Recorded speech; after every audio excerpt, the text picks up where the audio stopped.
Magandang umaga mga ka-happy hour.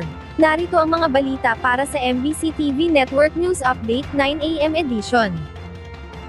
Toll fee sa ilang bahagi ng Skyway, ililibre kasunod ng nakaambang EDSA rebuild. Nakatakdang magpulong ang Department of Transportation Toll Regulatory Board at San Miguel Corporation. Ito ay para tukuyin ang partikular na bahagi ng Skyway Stage 3, na ililibre sa toll sa sandaling umarangkada na ang EDSA rebuild, simula June 13. Sa pulong balitaan sa Pasig City, sinabi ni Transportation Secretary Vince Dizon, may partikular na lugar lamang aniya sa Skyway Stage 3, ang ililibre ang toll para magsilbing alternatibong ruta ng mga motoristang maaapektuhan ng pagkukumpuni sa EDSA.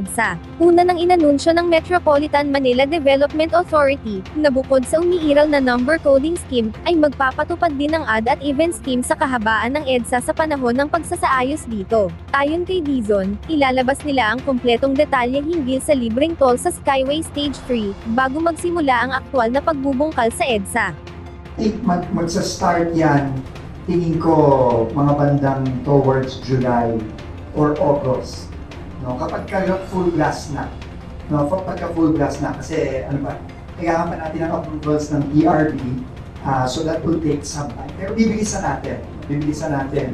And magko-coordinate tayo sa DPWH kung talaga naman talaga siya full blast. No, kasi nga may mga preparatory works pa naman. So, may oras pa tayo para maayos lang yung approval.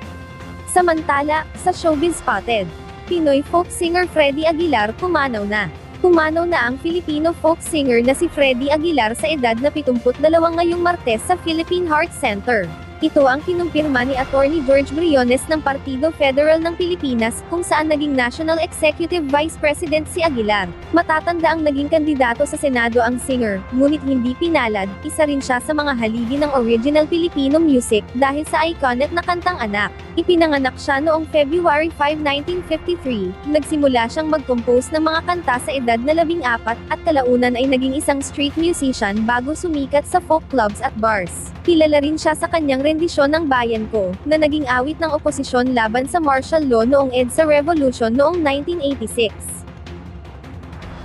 Abiso naman sa mga motorista. Magkakahalong oil adjustment, ipinatupad ngayong huling linggo ng Mayo. Magkakasabay na nagpatupad ng mga kumpanya ng langis ng taas-baba sa presyo ng kanilang produktong langis.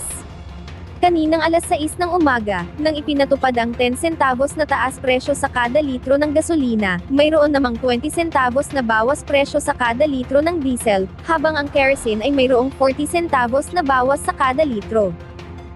Ayon sa Department of Energy, na mayroon ilang factors ang naging dahilan gaya ng hindi inasahan ng Organization of the Petroleum Exporting Countries ang mataas na demand ng langis at ang pagbaba na ng tensyon dahil sa taripa. At yan ang mga balita para sa MBC TV Network News Update 9 AM edition. Abangan ang mga susunod na balitaan mamaya para sa 10 AM edition.